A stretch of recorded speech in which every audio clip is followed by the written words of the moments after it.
Capítulo 32, Deuteronômio, Parashá Hazino.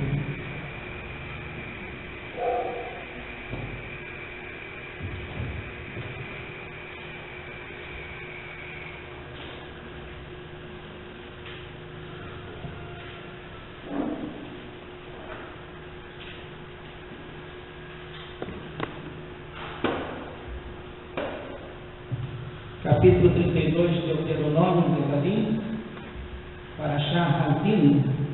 Ouvi, ó céus, e falarei, e ouça a terra os ditos da minha boca.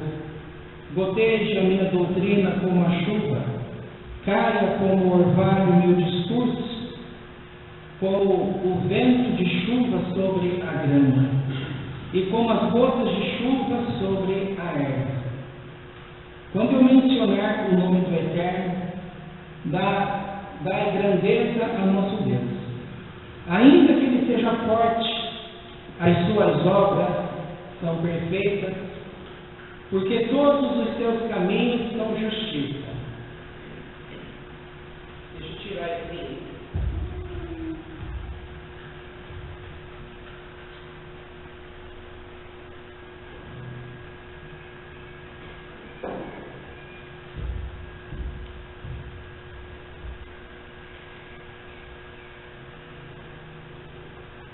Ainda que ele seja forte, as suas obras são perfeitas, porque todos os seus caminhos são justiça.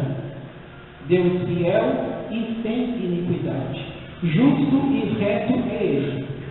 Quando pecam, fazem o mal a eles mesmos e não a Deus. Não procedendo corretamente, deixam de ser considerados seus filhos. É essa sua mancha. Eles são geração deformada e torcida. É assim que pagais ao Eterno, povo insensato e não inteligente. Certamente é Ele teu Pai que te remiu. Ele te fez e te estabeleceu. Lembra-te dos dias da antiguidade, atentai para os anos das gerações sucessivas.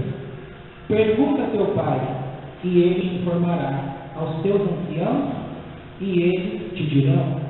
Quando o Altíssimo distribuía as heranças das nações, quando separava os filhos dos homens, fixou os limites dos povos, por causa do número dos filhos de Israel, pois a porção do Eterno é seu povo, e a cota de Jacó é parte de sua herança. Proporcionou-lhe as necessidades na terra do deserto, e no ermo solitário, cheio de uivos, cercou-o, instruiu-o, guardou-o como a menina de seus olhos, como uma águia que desperta a sua ninhada, que deseja sobre os seus filhotes, que adeja sobre os seus filhotes e estende as suas asas, toma-os e os leva sobre as suas penas. O Eterno sozinho o guiou sem a ajuda de ninguém, e não houve força em qualquer Deus estranho para pelejar com Israel. Fê-lo subir sobre os altos da terra, e comer os renovos do campo, e amamentou com mel da rocha, e com azeite de oliveiras que crescem entre as pederneiras. Deu-lhe manteiga de vaca e leite de ovelhas, o melhor dos cordeiros, e carneiros de Baxã, e bodes, e trigo grosso, como a gordura dos rins, e vinho de uva, semelhante ao sangue, bebeu. E engordou-se Yeshurun, e deu coices, engordaste, engrossaste, e de gordura te dobraste. E abandonou a Deus que o fez, e desprezou ao forte da sua salvação. Com deuses estranhos o provocaram a Deus, com obras abomináveis o irritaram. Sacrificaram aos demônios, que não têm poder divino, aos deuses que não conheceram, novos deuses que apareceram há pouco, pelos quais não se estremeceram vossos pais. Esqueceste do forte que te gerou, e olvidaste a Deus, que te fez sair do ventre materno. E viu o Eterno e irritou-se, porque o provocaram seus filhos e suas filhas. E disse: encobrirei o meu rosto deles, verei as calamidades que os alcançarão no fim, porque geração de perversidade é ela, filhos em quem não há lealdade. Eles me provocaram a Deus com aquilo que não é Deus, provocaram a minha ira com as suas abominações, adorações vãs. E eu provocarei a sua ira com um povo insignificante, com uma nação insensata os irritarei. Porque um fogo se acenderá na minha ira, e arderá contra vós, até o mais profundo abismo, e consumirá a vossa terra, o seu produto, e abrasará os fundamentos dos montes. Amontoarei sobre eles males, esgotarei as minhas terras contra eles, consumidos serão pela fome, atacados pelos demônios e cortados pelo demônio maligno. E contra eles enviarei dentes de animais com veneno dos que se arrastam no pó. Por fora os desbastará a espada dos assaltantes e por dentro o medo, tanto ao mancebo como à virgem, a criança de peito, bem como ao homem encarecido. Eu teria dito: abandoná-los-ei ao seu próprio destino, farei cessar dentre os homens a sua memória. Isto eu faria, se não receasse a ira do inimigo contra eles. Quizá se iludam os seus inimigos e digam: a nossa mão se fortaleceu. E não foi o Eterno que fez tudo isso com eles. Pois o inimigo é uma nação que lhe falta senso e não nega entendimento. Se os inimigos tivessem sido sábios, entenderiam as calamidades que viriam no fim a Israel. Como poderia um só inimigo perseguir a 1000 de Israel e 2 pôr em fuga a 10.000, se o seu forte não os vendera e o Eterno não os entregara? Pois os inimigos deviam compreender que nosso Deus forte não é como seu Deus, que até agora não pôde nada contra o nosso. E agora os nossos inimigos julgam-nos porque Deus nos entregou em suas mãos. Eu pensava destruir Israel, pois a sua vide obra é como a vide de Sodoma e Edom, e como os produtos dos campos, obra má de Gomorra, Amorá. Suas uvas são como a erva amarga, por isso eles merecem amargura. Como o veneno das cobras será o copo da bebida de suas calamidades, e o cabeça de seus inimigos será cruel. Por certo, os frutos de suas obras más estão guardados comigo, selados nos meus depósitos. Comigo está a vingança e o pago. Retribuir-lhes-ei quando revelar o seu pé, porque o dia da sua ruína está próximo, e o seu destino se apressa em chegar. Quando sucederem estas coisas por parte do Eterno ao seu povo, e por amor de seus servos, a seus servos, ele mudar de parecer, quando vir que o poder do inimigo se está fortalecendo, e não há quem o dirija e quem o ajude, o Eterno dirá em relação a ele: onde estão seus deuses, a rocha em que se abrigavam, de cujos sacrifícios comiam a gordura e de cujas libações bebiam vinho? Que se levantem e vos ajudem, e que sejam sobre vós por abrigo. Vede agora pelo castigo, que eu rebaixo e eu exalto, e que não há outro Deus comigo. Eu faço morrer e faço viver, eu firo e eu saro, e não há quem possa livrar da minha mão os que pecam contra mim. Pois na minha ira alçarei a minha mão para comigo mesmo em sinal de juramento, e direi: tão certo como eu existo para sempre, que afiarei o fio da minha espada, e a minha mão segurará o juízo para pagar com vingança aos meus adversários, e aos que me odeiam retribuirei. Embriagarei minhas setas do sangue do inimigo, e minha espada comerá sua carne. Isto farei pela iniquidade do derramamento do sangue dos mortos e cativos, e me cobrarei desde o início das perseguições dos inimigos de Israel.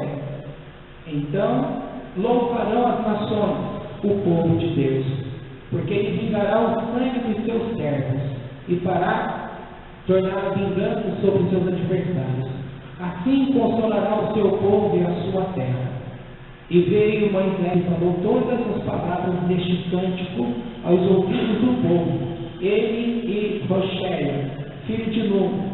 E acabou Moisés de falar todas essas palavras a todo Israel. E disse-lhes: aplicai o vosso coração a todas as palavras que hoje testifico entre vós, para que as recomendeis a vossos filhos, para que cuidem de cumprir todas as palavras desta lei. Porque isto não é para vós coisa vã, pois é a vossa vida. E por essa mesma coisa prolongareis os dias na terra que estáis passando o Jordão, a fim de herdar. E falou o Eterno a Moisés no meio do dia, dizendo: sobe a este monte Abarim, ao monte Nebo, que está na terra de Moab, e está de fronte a Jericó.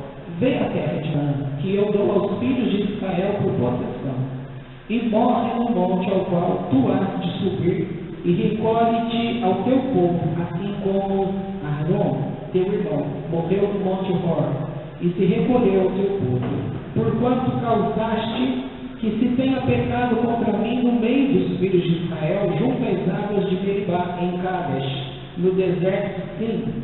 E porque causaste que eu não fosse santificado no meio dos filhos de Israel, pelo que verás de longe a terra, porém ali não entrarás, na terra que eu estou dando aos filhos de Israel.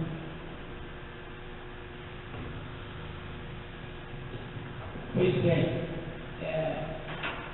veja que esse discurso que ele está proferindo não é um discurso apenas para as pessoas ouvirem e acharem bonito ou ficarem atemorizadas. Foi um discurso profético. Essas coisas aconteceram e alguns ainda estão por acontecer. Deste capítulo também pode se lembrar parte da doutrina que o apóstolo Paulo fala em Corinto, quando ele fala sobre os ídolos, que o ídolo nada é, que ele não significa nada. Veja que aqui Deus está proclamando, anunciando, olha que coisa, este povo que aqui está, não é mais aquela geração que havia testificado a construção do bezerro de ouro. Porque este povo que aqui está, são filhos daquela geração. Aquela geração morreu. Deus esperou o último morrer, para poder esse povo agora entrar na terra. Outra coisa interessante que Deus coloca é que ele deixou claro no meio do povo que Moisés não estaria entrando junto com ele e que a liderança estava sendo passada ao outro. E justamente para que não pervertesse a memória do servo de Deus, Deus permitiu que o povo soubesse qual era o motivo. E o motivo o próprio Deus declara, que foi nas águas de Meribá, em Cádiz, quando Deus havia pedido para que ele ajuntasse a liderança do povo, de cada tribo, e fosse até uma rocha que o próprio Eterno iria mostrar a ele. E ele então iria tocar aquela rocha, ele iria falar e tocar aquela rocha, e a água iria brotar. Por que a água iria brotar? Porque Miriam, a irmã dele, já tinha morrido, e pelo mérito da vida dela de se santificar ao Eterno, Deus tinha dado no meio do povo, enquanto ela existisse, uma fonte de água. A fonte de água que acompanhava aquele exército. Aquele acampamento, ele já estava totalmente envolto às nuvens de Deus, que nuvens de glória que guardavam o povo. Então, o que o Eterno fez? Ele usa o mérito de Miriam e usa o mérito de Arão e usa o mérito de Moisés. Aqui você tem a fonte de água, você tem a profecia, você tem a nuvem que cobre o povo, e ainda você tem a coluna de fogo para poder dirigir o povo. Quando morreu Arão e quando morreu Miriam, essas duas coisas foram tiradas, para que o povo visse que era justamente a existência dessas pessoas por sua fidelidade é que Deus estava se movendo dessa forma. Então, abrindo um parênteses aqui, é falado também muito sobre o sofrimento. E aqui é uma pregação atual. Por que nós sofremos? É muito interessante. O começo dessa paraxá Razino diz que as pessoas, elas, quando pecam, elas se afastam de Deus. E com isso, não pensem que essas pessoas estão fazendo mal a Deus, porque essas pessoas não fazem mal a Deus. Exemplo dos nossos tempos atuais. Você viu um escândalo que uma igreja ou um pastor vem a causar. A igreja fica abalada. Por exemplo, a igreja onde eu me converti está sendo julgada agora a liderança dela depois de alguns anos que eles desviaram dinheiro do povo. Só que eu me lembro desde aquela época que lá estava, como o ministério é leigo, os pastores não ganham, ao contrário, cada um tem que ter a sua profissão.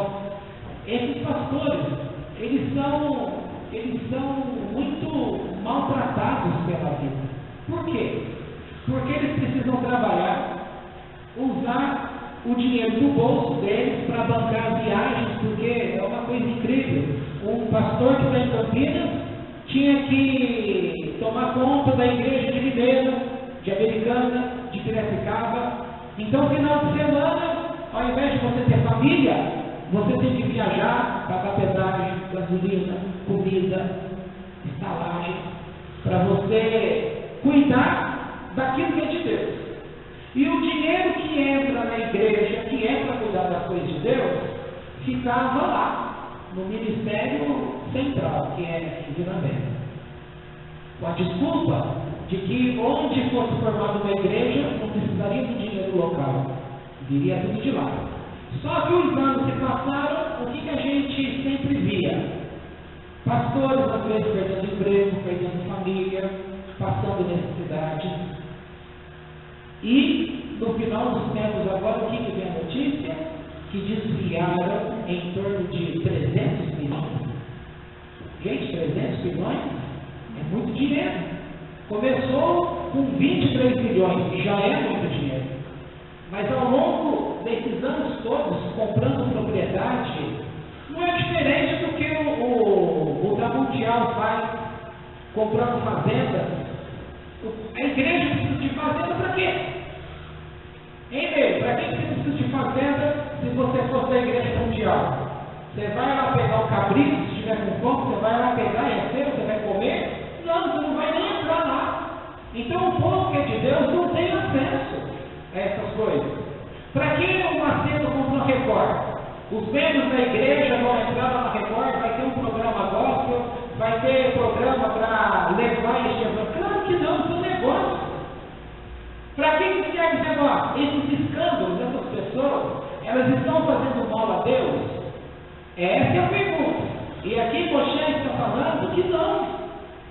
Que eles como se afastam de Deus e causam escândalos, eles não estão fazendo mal a Deus, ao contrário, eles estão fazendo mal a eles próprios. Porque, por causa dessas coisas, viriam sobre eles um inimigo forte. E aí, quando se representa um povo, e aí volta a construção do bezerro de ouro, ele está dizendo aqui que essa geração que está ouvindo isso, a pergunta é: eles mereciam ouvir isso? Vocês que estão aqui hoje merecem ouvir isso? Vocês pecaram dessa forma? Vocês estão ofendendo Deus dessa forma? Não. Eles tinham ofendido Deus dessa forma? Não. Foram eles que fizeram aquelas coisas? Também não. Então por que eles tinham que ouvir essas coisas? Eles tinham de ouvir porque a geração que viria depois dele, os filhos de seus filhos, de seus filhos, de seus filhos, aqui Deus está afirmando: vocês vão crescer. Yeshua é um outro nome para Israel, tá? Mostrando que este povo iria crescer, iria ficar rico, eles iriam comer do bom e do melhor, ter terras boas, coisas boas, e isso iria engordar a eles. E eles iriam, inclusive, além de abandonar o Eterno, eles iriam criar deuses novos. E por essas criações, Deus iria permitir que inimigos fortes se levantassem, nações, pessoas, além de que estes iriam servir a demônios. Com isso, quem é que está se defendendo de um povo? O próprio Deus está se defendendo de um povo. Que povo? O povo dele. O povo que ele mesmo disse que ele iria ser um vingador. Só que se Deus levasse ao pé da letra essa vingança, este povo, ele disse que ele teria que destruir.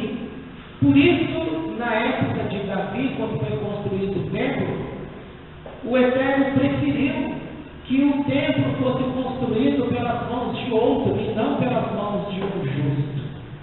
Porque é explicado que um povo quando sofre, aliás, um povo quando sofre, quer dizer que quando há maldade no meio de uma nação, de um povo, para Deus expiar este pecado, tirando o pecado no meio desse povo, o sofrimento ele traz justamente sobre os justos. Vem aqui que eu vou explicar, porque aqui é para pirar na cabeça. Você pensa assim, mas não eram os maldosos que deveriam errar, pagar? E quem paga são os saquinhos, são os justos. Agora, por quê? Se o justo é justamente aquele que não se apartou do Eterno, que vive para o Eterno, por que ele sofre? Por isso. Por causa da remissão. Agora vamos explicar isso direito, porque essa é uma questão que muitos de nós passamos, não aceitamos. Porque também, por um lado, nunca foi explicado dessa forma para a gente. Tá? Tem um livrinho aí do Kenneth Hagin, por exemplo, que fala assim: por que nós sofremos? É justo a gente sofrer? E você já deve ter visto um monte de cursos, doutrinas, falando sobre sofrimento. Tá? Mas a explicação que vem pela Torá é essa que eu estou te dando. E essa explicação que é dada pela Torá, nós não tivemos na igreja evangélica. Se a gente tivesse aprendido lá no começo, talvez a nossa vida teria sido muito melhor, porque a gente iria compreender que, inclusive, aquilo que você está passando está já servindo para uma coisa muito boa aqui. Só que tem que aprender a não ser egoísta, porque senão a primeira coisa que iria falar é: por que eu vou sofrer pelos outros? Se eu estou sofrendo, que eu receba os louros, que eu receba o ganho, a paga dessas coisas. Por que eu vou sofrer para expiação de gente que eu não conheço? E o legal é que Deus começa a falar para esse povo, falando para ele que ele só pela existência se um estiver olhando pelo outro. Talvez venha daí a expressão, não pode ser a expressão cada um por si e Deus por todos. Isso é uma versão contrária, porque não é cada um por si. Ali é cada um pelo seu irmão e Deus por todos. É assim que Deus está ensinando o povo. Então significa que quando o teu irmão peca e começa a se desviar de Deus, você teria o benefício, que é o julgamento. Algumas coisas você teria e era obrigado por força de lei a entregar essa pessoa, ainda que fosse parente seu, mãe, pai, irmão, se eles estivessem cultuando a Deus estranhos. E essa pessoa poderia ser morta. Então veja, é um rigor. Mas aqui o próprio Deus está falando para essa geração que não precisava ouvir, porque eles não estavam em pecado. Mas eles estão ouvindo que a geração que viria sucessivamente à frente, elas iriam crescer, engordar, comer do bom e do melhor, mas iriam se afastar de Deus. E uma vez se afastando de Deus, eles estariam servindo até a demônios. Houve alguns reis que pecaram tremendamente. A gente acha que Jeroboão, quando ficou por ordem de Deus as 10 tribos de Israel, a gente acha que ele pecou muito, mas é separado 3 reis, um deles é Acabe. Estes 3 reis é colocado que o pecado menor deste rei se equipara a um dos maiores pecados de Jeroboão. Então veja a proporção. E Jeroboão, o pecado maior dele foi começar o reino dele colocando idolatria nos 2 cantos do caminho, para evitar que o povo voltasse a Jerusalém, com medo de que o reino voltasse a ser um. Só que essas 2 tribos, os 2 reinos estão separados até o dia de hoje. E só vai ter essa união nessa vinda de Yeshua como Messias. É ele que vai unir as tribos, as 10 tribos, com as 2 que já estão vigentes hoje. Bom, mas voltando agora à explicação que eu estava dizendo. O sofrimento, portanto, daquele povo, Deus iria vingar, Deus iria levantar meios, e eu citei alguns reis que vieram depois, que permitiram que a idolatria fosse feita dentro do templo de Deus. E um destes reis, não me lembro o nome dele, ele matou o filho dele no próprio altar. Ou seja, ele fez algo abominável, fez aquilo que era costume das outras nações, idolatria. E olha, é rei de Judá. É dentro daquela geração que Deus havia prometido a Davi, que não faltaria alguém para se assentar no trono. Agora veja como Deus é justo. Ele está explicando para este povo tudo o que viria pela frente. Ele está explicando para o povo, porque naquela época Deus separou os povos. E o número de nações daquela época em línguas que Deus havia separado era 70. Sabe quantas línguas Moisés falava? 70. Quantas línguas José falava? 70. Porque era o número de nações da época. Deus separou assim as nações em homenagem ao número de pessoas da tribo de Jacó. Jacó, quando eles foram para o Egito, que foram em número de 70. Aqui, o que Deus estava fazendo? Ele separou nações e separou línguas. Conforme o mundo foi desenvolvendo, ele foi também ampliando isso. Então, se tem no Brasil hoje a língua portuguesa que falamos, e os limites deste país, aonde você nasceu, já estava tudo explicado desde essa época. Ele estava mostrando: eu vou trabalhar, eu vou separar as famílias, vou separar em países, vou separar em cidades, e dentro da cidade vou separar em bairros. E vou separar famílias e estabelecer onde cada um deverá nascer. A mesma coisa é falado, acho que no capítulo 17 de Atos, também falando como é que Deus, Paulo que está falando aí, como é que Deus estabeleceu essas regiões do mundo. Quando Paulo está explicando isso, ele está falando de quê? De Torá. Quem pensa que Torá é só faz isso, não faz aquilo, não pode quebrar Shabat, não pode fazer, é ignorância. Então veja que toda essa gama de ensino vem de onde? Vem da Torá. O ensino de Corinto sobre ídolos vem de onde? De Torá, deste pedaço, por exemplo. Agora voltando, explicando melhor essa questão. Então o povo, quando se afastasse do tempo de Deus, a nação iria começar a sofrer.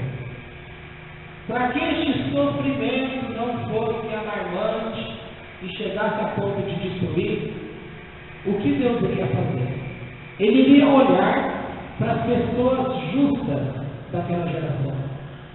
E ele iria usar a justiça, o mérito dessas pessoas. Então, essas pessoas, aí você vai pensar assim, poxa, mas é injusto. É injusto. Se vocês não entenderem isso, pergunta, tá bom? Eu vou explicar de uma forma mais destrinchada ainda. Veja, está se falando de um povo que é de Deus, a nação. Se dentro dessa nação as pessoas começam a se perder, se algo não é feito, em pouco tempo, ainda que sejam muitos anos, essa nação não vai existir mais. Tá? Isso é coisa lógica. Então o que Deus escolheu? Sempre, em todas as gerações, vai ter pessoas que vai se manter fiel a Deus, a seus estatutos, um comportamento, buscando Deus, amando Deus, desejando Deus. Estes são chamados de justos, ou sadiques. Estes justos, sabe quem? Eles serão usados por Deus para remissão de pecados. O que significa isso? Aqueles perversos que pecaram, que aparentemente estão levando a vida no bem bom, eles praticamente não sofrem, porque eles já estão fazendo mal. E aqueles que fazem o bem e são justos, começam a sofrer. E o sofrimento desses justos vai servir para que Deus não destrua a nação, não tire a nação da existência. Tá?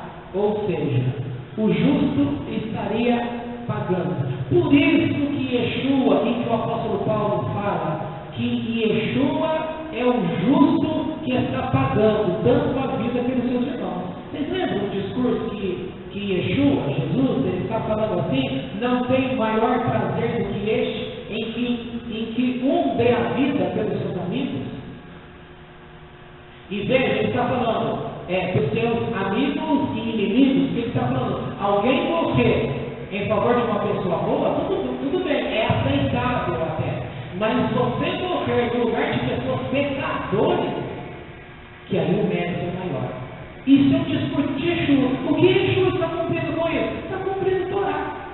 Está cumprindo justamente este pedaço do capítulo 32 de Deuteronômio, que Deus está mostrando como essa geração futura iria se afastar de Deus e iria pecar. E para este povo não serem todos desbaratados, eles então, outro tema que Paulo desenvolve isso é em Gálatas 6, quando ele fala para levar as cargas uns dos outros. E João, quando fala na carta dele, se você cresceu, tem dinheiro, tem condições, e você está vendo um irmão seu padecendo necessidade, se você não ajuda, você perde diante do Eterno.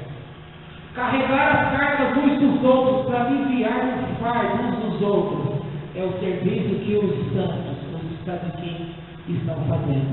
Eles recebem o que eles deveriam receber. Eles recebem a presença viva de Deus. Eles têm a companhia. Eles veem coisas que os normais não veem. Mas por outro lado, eles deveriam, na nossa cabeça atual, a gente iria achar que uma pessoa como essa tinha que ser poupada. Tá? É como se eu vou usar uma pessoa diferente hoje para dar exemplo. Hoje eu vou escolher a Dona Lívia. Imagina, ela pensa assim, ela olha para a filha dela e vê assim, poxa Deus,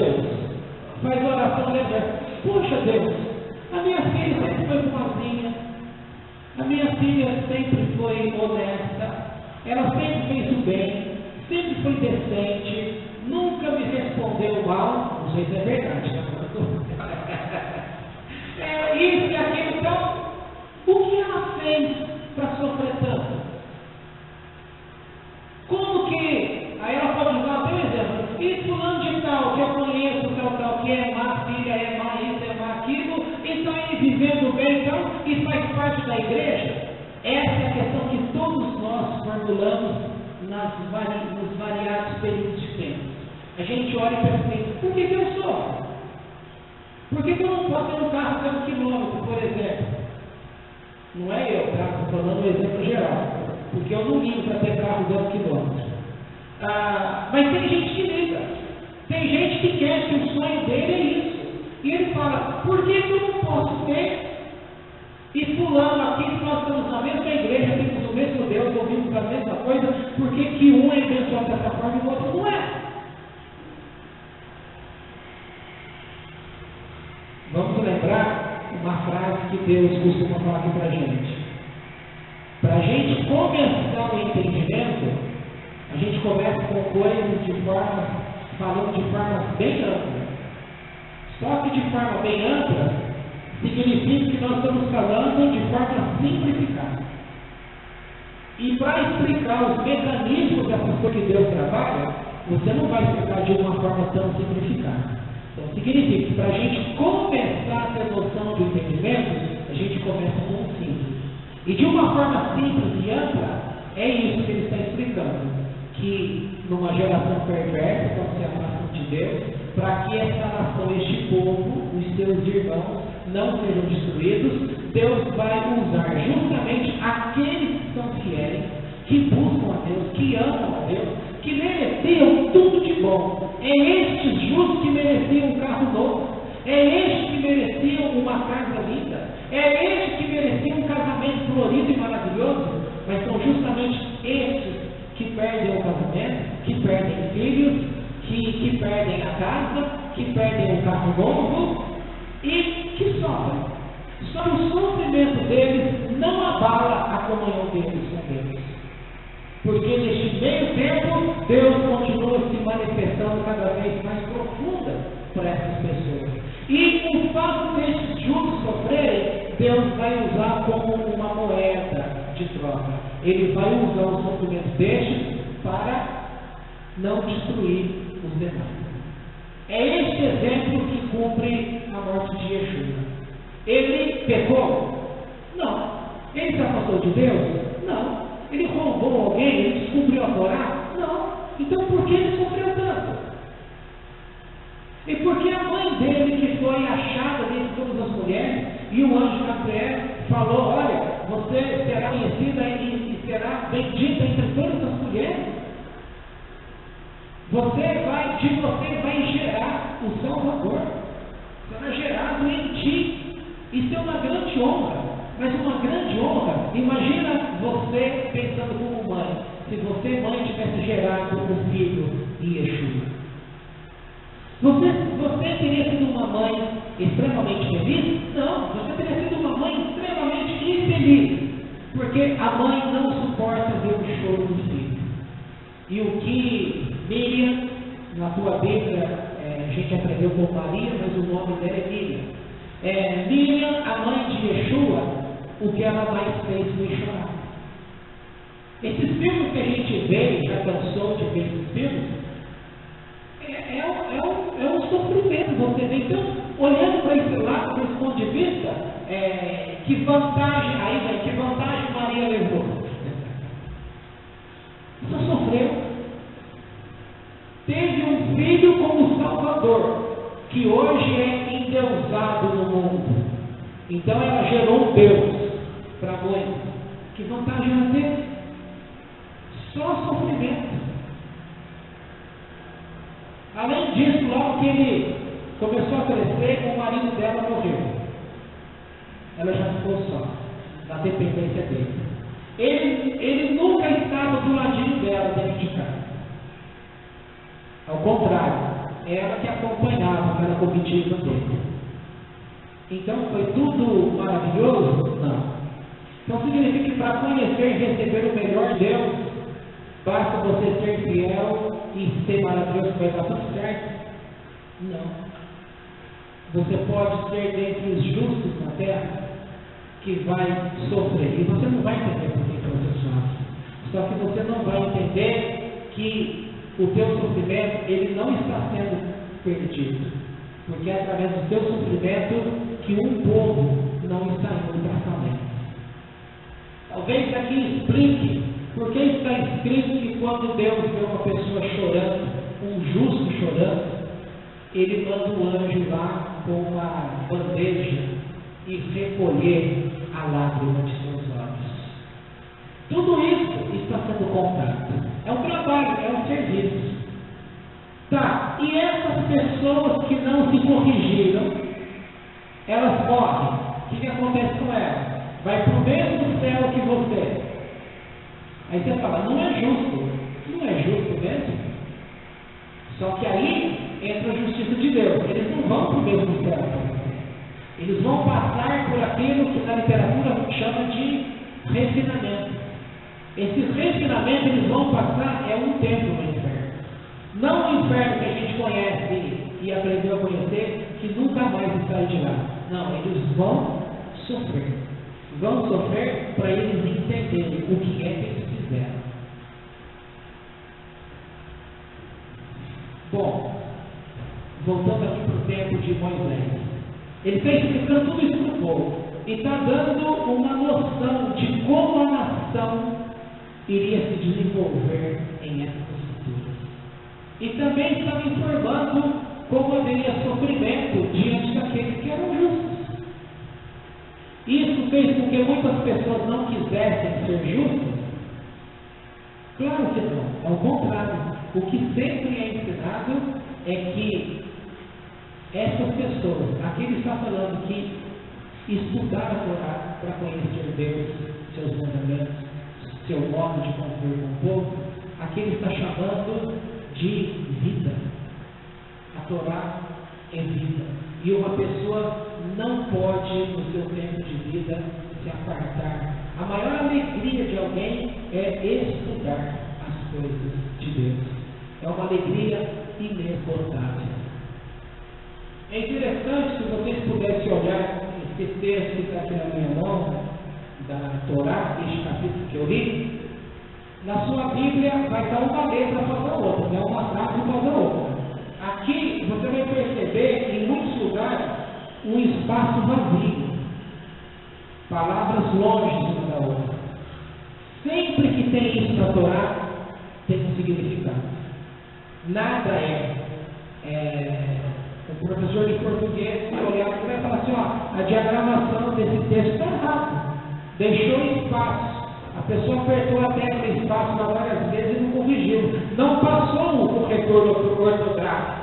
Ficou errado. Não ficou errado. É desse jeito. Na Torá, no escrito, um espaço a mais, ou quando se tira um espaço junto com a palavra, nada é em vão. Aqui é um código. Tem uma revelação de Deus aqui, uma explicação, e geralmente essa explicação está apontando para coisas grandiosas, futuras.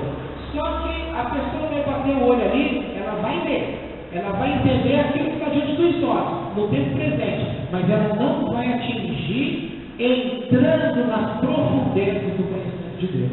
Para entrar nessas profundezas, ela vai ter que se dedicar a Deus para poder compreender esses segredos. Esses segredos são revelados pelo estudo da Torá, que é o último grau, o mais profundo, que é a Kabbalah, que é representado pelo Sot. Então, o que Deus faz? Ele pede para Moisés chamar Josué e diz para ele: agora você vai passar o teu reinado para Josué. Você não vai entrar na terra. E o motivo é que você fez com que o povo destratasse o meu nome. Agora, olha que detalhe. O próprio Moisés como justo, aquele que esteve nos céus com Deus, ele está sendo punido, porque ele é justo. Ele cometeu esse pecado? Por um lado, sim, porque ele feriu a rocha. Mas ele fez por ele próprio? Não. Ele fez por causa daquele povo, e não eram todos os povos, eram inclusive aqueles que ainda tinham vindo como convertidos no Egito. Eram virados. Aqueles que eram feiticeiros, que fizeram o bezerro de ouro, que era da turminha de Datã, Abiram, que estava sempre lá apoiando a revolta de Corá, que quando estava vendo o circo pegar fogo, estava levando, vamos apagar com gasolina, porque é água, e joga lá para apagar, cada balde daquele explodia mais. Eles queriam ver o negócio pegar fogo. Diziam que amavam a Deus, mas ainda tinha perturbação, a visão estava distorcida. E eles foram questionando Moisés, dizendo: Moisés, você vai querer levar a gente para uma rocha, uma pedra que você vai bater e vai sair água? Nós sabemos que nessa religião tem pedra que vai sair água. Aí você vai querer enganar a gente dizendo que Deus está fazendo um milagre pelas suas mãos, mas já que é assim, que vai fazer um milagre mesmo, deixe que a gente escolha para você a rocha que tem que sair água. E isso que eles foram perturbando, que eles conseguiram tirar do sério o que é chamado o homem mais calmo que existiu na face da terra. Viu isso? Se você acha que você é calmo, se para tirar você do sério, a avó, a dona Alice Andressa, tem que fazer muito, né? Então, meu irmão, pode ficar tranquilo que tem gente ainda que é muito mais calmo que você. Mas até estes saíram do sério. Porque o povo fez, ele saiu do céu. E com isso foi registrado um pecado. Pois bem, quando Moisés está falando isso para o povo, ele está reproduzindo o que Deus estava falando.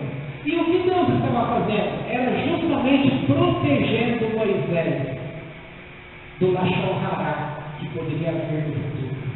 Do povo falar qual era o motivo real de pecado de Moisés. Eles iriam falar, certamente o pecado principal não foi esse que foi dito. Ele deve ter tido muitos outros pecados. Então Deus não permitiu que este burburinho ficasse no meio do povo. Ele deixou claro, veja, quando Davi pecou, Deus deixou claro o pecado de Davi. Deus deixou claro o pecado de Salomão. Deus deixou claro o pecado deste homem, Moisés, para que o povo soubesse a verdadeira razão e não dissesse depois que houve outros pecados.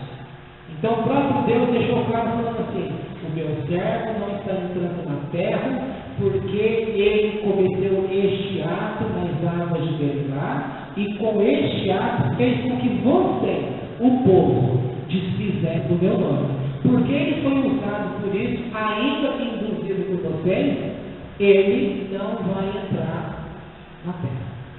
Agora o Midrash conta que o pedido que Moisés faz para Deus, a princípio ele tinha pedido assim: deixa-me entrar, Deus. Esse povo aqui é como se fosse uma criança, um filho que eu gerei. Você me chamou daquele deserto, você me fez vir de volta ao Egito, eu reuni este povo, eu falei com o faraó, eu fui usado por ti com as pragas, eu vi este povo se ajuntando, crescendo, voltando para ti, nós atravessamos o Mar Vermelho, assim, estes anos todos, 40 anos, então é como se eu fosse o pai dessas criancinhas, desses anjinhos. Não é justo, deixa ele entrar. E Deus fez assim, viu? Ele fez assim: não, você não vai entrar. dois pedaços, quando ele faz esse pedido para Deus, porque na época, quando Deus falou para ele que ele iria morrer, aconteceu tudo isso. Agora está chegando realmente o dia da morte, agora é o momento que ele morre, tá? Então ele já tinha conversado sobre esses assuntos com Deus, Deus já tinha feito uma promessa para ele. E isso serve de consolo para você. Você fala assim, viu, repete?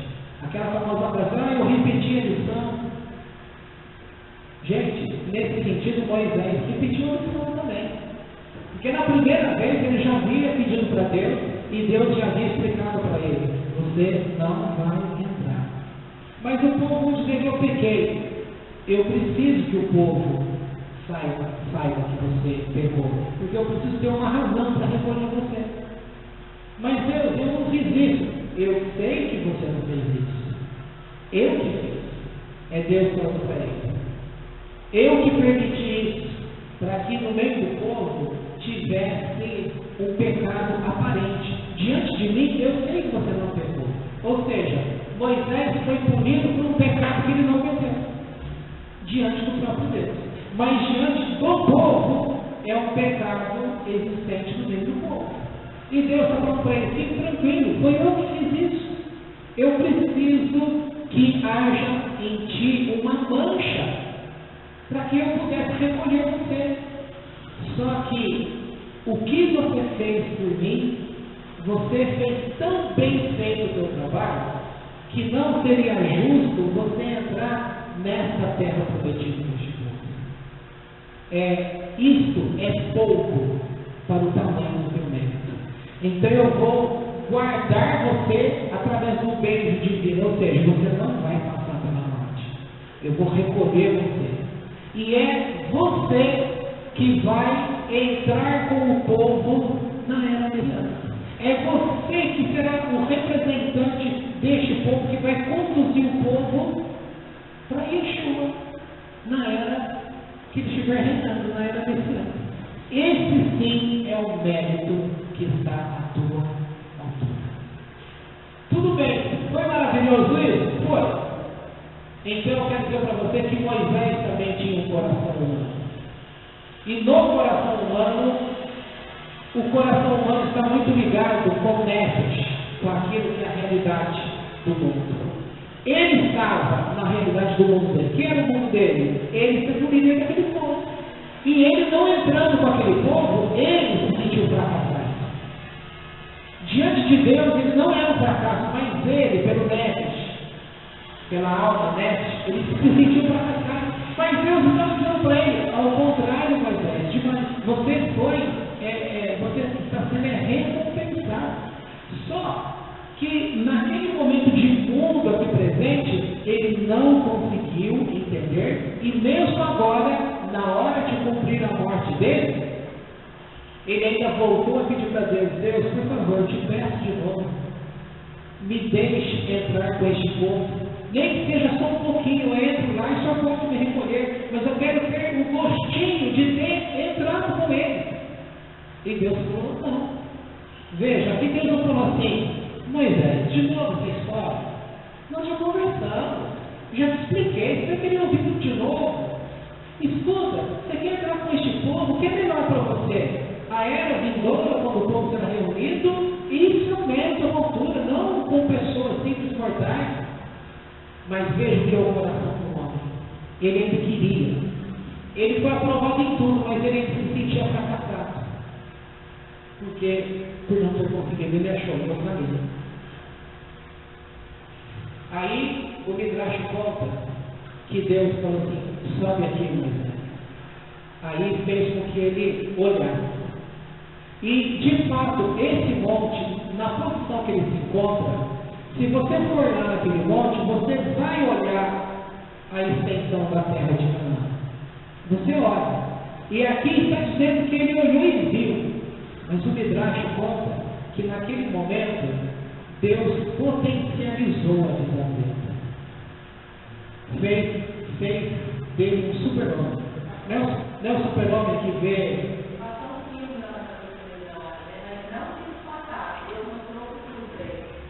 Correto. Então isso que é bonito. Ele não entrou na terra, porém ele entrou na terra, porque ele continuou no monte. Quando ele olhou, foi muito melhor do que binóculo, do que telescópio, do que o mais aproximou. Ele olhou e aquilo veio para perto. Ou seja, ele estava aqui e ele pôde contemplar tudo e viu tudo. Ele foi participante. Ou seja, Deus por um lado satisfeito o que ele queria. Mas eu ainda te garanto que como Nefesh, ele ainda morreu frustrado. Então, gente, frustração a gente vê por aqui. O coração vai morrer por frustração, a gente se encontra. A gente vê por aqui.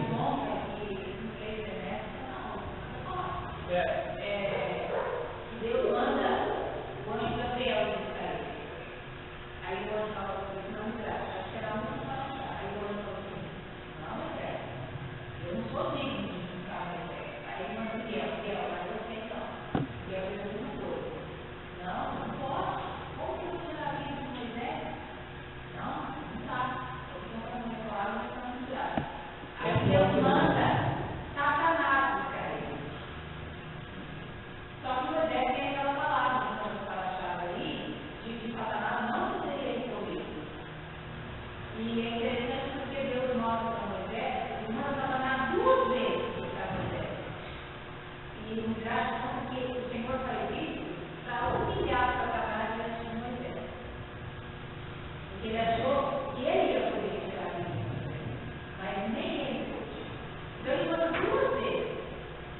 Uma vez mais para aqui, outra vez ele manda Satanás se impõe nele, para tirar o mandando. E ele não consegue tirar, porque Moisés fala para ele que ele não teria esse direito. Você entendeu que Ele não tinha o mérito, né? Aí então Deus vem, o próprio Deus, com o sopro da voz, O famoso beijo divino. Algumas pessoas que o próprio Deus veio e retirou. Isso não tem mérito maior do que isso. é interessante que a alma dele, ele separou. A alma que está em Moisés vai até o eterno. E diz assim, não se separe de Moisés. Eu não quero deixá-lo. Então Deus recorda tudo. Ela serve para não deixar o plano de Moisés. Por que é isso que ela está falando? Porque na hora da morte, a pessoa quando morre, o coração para de bater, o sangue para de circular, isso é estado de morte, tá? Lembrando que a vida está no sangue, é o Nefesh, que dá vida ao corpo.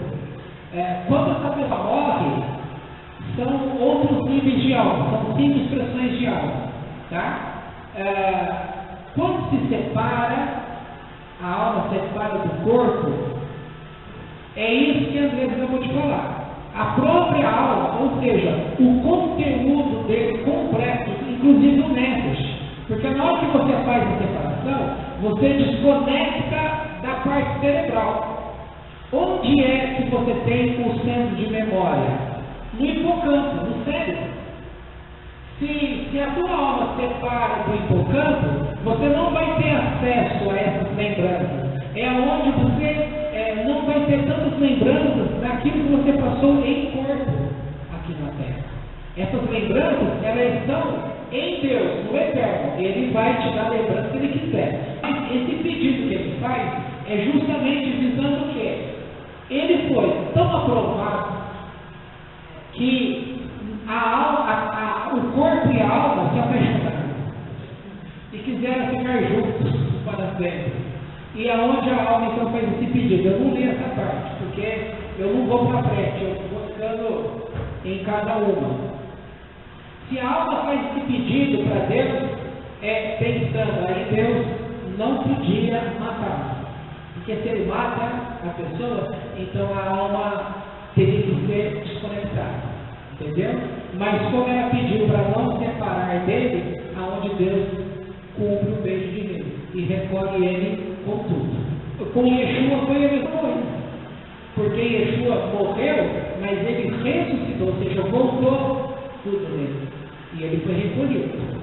Tá? Com Elias também foi assim. Com Enoque também foi assim. Tem algumas pessoas que é sensacional. Já está na hora de acabar. Eu quero que você guarde isso e você vai orando e vai pensando. Porque a gente, quando eu falo a gente, você tem que pensar em algumas pessoas. Se você for uma dessas pessoas, amém, que Deus assim conserte. Se você for alguém que lute por Deus, ama a Deus e enfrenta as situações, não abrindo mão por Deus, e você já tem passado N dificuldades, então você recebeu hoje uma resposta, que você é um tipo de pessoa que não merecia esse sofrimento, mas acabou sofrendo. Agora você tem uma resposta que satisfaz.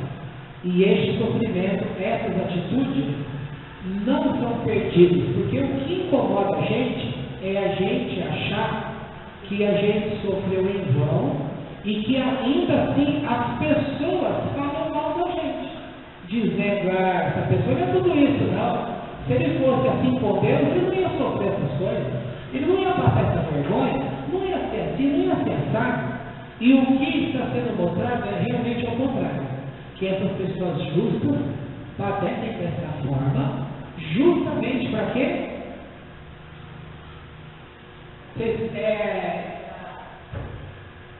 Talvez você não tenha uma memória privilegiada comigo, mas que Deus te deu uma memória privilegiada também. Tá? Estou brincando, tá? Mas, não, memória, lembrança. Quando vocês lembram de um texto que o apóstolo Paulo está fazendo um desabafo e ele está dizendo para o povo o quanto que ele sofreu. E quando ele fala do sofrimento, ele está dizendo que eles sofreram aquilo por causa do povo. Que explicação ele está dando no Novo Testamento para essas pessoas? Essa mesma explicação do capítulo 32 de Deuteronômio. Então, o que ele está dizendo? Torá. Isso, é esse texto mesmo. É porque nós dois somos um. Entendeu, gente? Por isso que eu estou falando para vocês que a leitura do Novo Testamento, a história que você vê lá, se você lembrar desses históricos da Torá, nossa, você vai ver como que a história fica bonita. E como de fato o Novo Testamento ele não existe se não tiver a Torá. E tudo que está nele que não está na Torá, ou foi colocado, ou foi mal interpretado, ou foi alterado no passo. Porque o ensino da Torá tem de entrar no desenvolvimento do Novo Testamento. Então, este pedaço que ele está falando desse sofrimento, ele está se vendo como um sadique, como um justo. E olha que em muitos momentos o que Paulo mais procura fazer é não se vangloriar. Por isso que ele fala, eu não vou me apoiar nas coisas boas que eu faço. Se eu tiver de me apoiar em alguém, eu vou me gloriar em Cristo. Ou seja, no machismo. Tá? Eu achei importante a gente ter esse pedacinho, você ter em mente. E para você entender que quanto mais você busca e serve a Deus, quantas coisas não acontecer, porque isso não é um contorno. Você tem uma igreja de 1000 membros, são bastante gente aparentemente. Uma igreja de 1000 membros, uma congregação. Se todas as pessoas aparentemente falam que elas servem, são justas com Deus, não, mas eles não estão sofrendo, a grande maioria não faz. Isso é uma prova. Que ainda a justiça deles está muito aquém. Mas neste lugar de 1000, você vai ver que tem ali uns 5, 10, uns 20 ou 50, por exemplo, que o nível de sofrimento deles excede.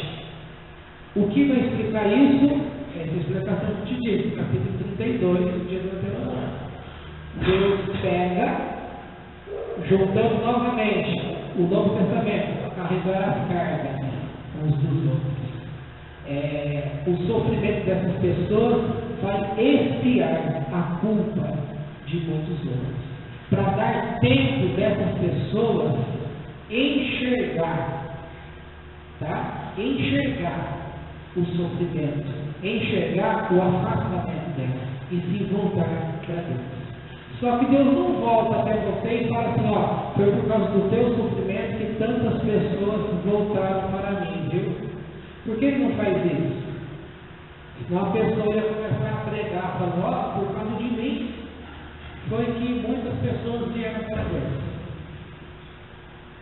Compreenderam, né? Eu acho muito importante isso. Bom, para encerrar, é só fato de comunicação.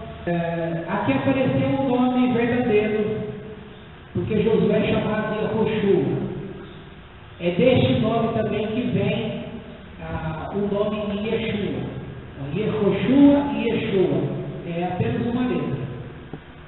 Ele é chamado como Yeshua, Yehoshua, filho de Nun. Aqui aparece o nome dele, Rocheia. Por quê? Que nesse momento da morte de Moisés é falado o nome original de Rocheia. Para que o povo, porque como ele seria o sucessor de Moisés, ele teve de discursar aos olhos do neto. Enquanto Moisés estivesse vivo, ele teve de já começar a atuar diante dos olhos de Moisés, para que não falasse dele um provérbio, que senão iriam dizer assim, como você pode substituir, como que o aluno não faz um discurso diante do seu professor. Você não fez discurso nenhum diante do seu professor para não gerar contenda, então Deus permitiu que o pecado de Moisés ficasse aparente, para que o povo não falasse que tinha outros pecados, e que Rocheia fosse chamado como Rocheia e fosse colocado como o líder, o sucessor de Moisés. E ele pregou, ensinou o povo enquanto Moisés estava vivo. E quando Moisés declarou que ele não podia mais entrar e sair, o significado disso é que estes 120 anos de vida que ele teve, e ele fala, agora eu não posso mais entrar e sair. Ele está querendo dizer que os segredos da Kabbalah, por exemplo, os segredos dele penetrar as profundezas do mundo espiritual e revelar ao povo, isso acabou. O que ele pode fazer é completar essas parashiotes, essas que tem pela frente, terminando. Ele podia ensinar, mas ele já não destrinchou mais, ele não trouxe mais a revelação profunda do mundo espiritual, porque o tempo dele encerrou. E aí abriu espaço para que Josué já começasse o ministério dele. Para você entender, é o tempo de transição. Um rei, quando o filho dele vai reinar, o filho não espera o pai morrer para começar a reinar. Ele começa a reinar nos últimos anos de vida do pai. Quando o pai já começa a perceber que já não está ficando com a saúde boa mais, que ele pode morrer, o filho já vai reinando. Então esse tempo, sempre numa contagem de vida de um rei, você vai ver que os últimos anos finais, o filho que o sucedeu como rei já reinou junto com ele. Tá? É isso que Josué está fazendo. Ele começou, entre aspas, a reinar junto com Moisés. Ele presenciou ainda mais essas histórias que vem pela frente. Correto? Então tá bom. Para você não fazer confusão na cabeça, se você guardar bem o significado desse sofrimento, vai ser muito útil para a tua vida, para os dias futuros. Porque na hora que você começar a enfrentar problema, você vai começar a ter uma ótica diferente para esses problemas. E você não vai afundar com o problema. O problema pode arrebentar com você, mas você não será arrebentado. Tá bom? Então vamos ficar em pé para a gente orar.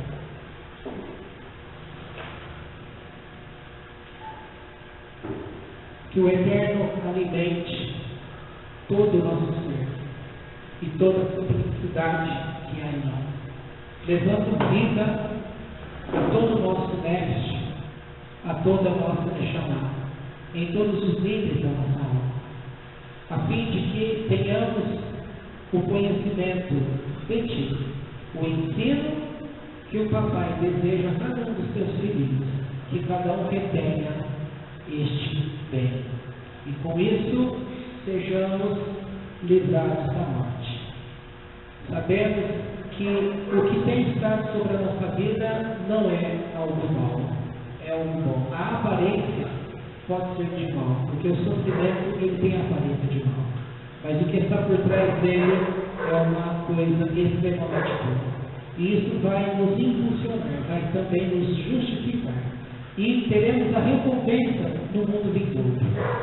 Aqui podemos compreender melhor, porque até então, somente a recompensa no mundo vindouro era uma prática muito dolorosa para nós todos.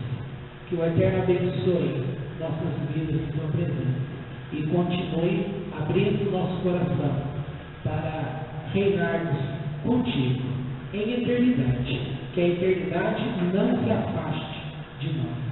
Alimente a cada um neste dia em que alguns mais, outros menos, embora todos necessitam da tua ajuda, mas há alguns que estão mais necessitados, porque a dor ele é muito grande, o desespero é extremamente, e outros, comparado, praticamente eles nem sofrendo estão. Tanto a uns quanto a outros, que o Eterno justifique e esteja guardando e esteja alimentando. Conceda-nos uma semana maravilhosa em tua presença. Que a tua satisfação seja a nossa satisfação. O teu zelo seja o nosso zelo. O teu amor seja o nosso amor. Ensina-nos, como temos falado, a entender cada dia em tua presença. Alimenta-nos e sejamos fortalecidos por ti. Queremos entregar a ti o nosso culto de hoje, lembrando das pessoas que não puderam estar presentes, que o Eterno também leve essa fortaleza a cada um deles, alimentando a cada um destes. Colocamos diante de ti as pessoas que estão enfermas, numa enfermidade conhecida, e aqueles que seriam afrontados por enfermidade que ainda nem saiu de seu lugar. Ordenamos que essas enfermidades nem saiam de seus lugares, sejam amarradas lá. E essas que conseguiram chegar até o nefesh, até o gufre, o corpo, sejam agora repreendidas. Que as palavras do Eterno, a instrução do Eterno, sejam sobre o nosso corpo, para nos alimentar. E essa palavra venha a reordenar a instrução do Eterno. Portanto, os sintomas de enfermidade saiam do nosso corpo, a enfermidade deixe o nosso corpo. Assim oramos, assim ordenamos, pelo mérito de Yeshua, em nome de Yeshua. Então, mais, receba diante de ti nossa oferta voluntária, nosso dízimo, e receba diante de ti a nossa gratidão pelo que o Eterno fez, faz e fará por nós. Somos gratos a ti e reconhecemos de noite que o mérito não está em nós, o mérito está em ti. A força não está em nós, está em ti. O amor não está em nós, está em ti. Receba, por favor, nosso culto. Amém. Podemos ir para frente.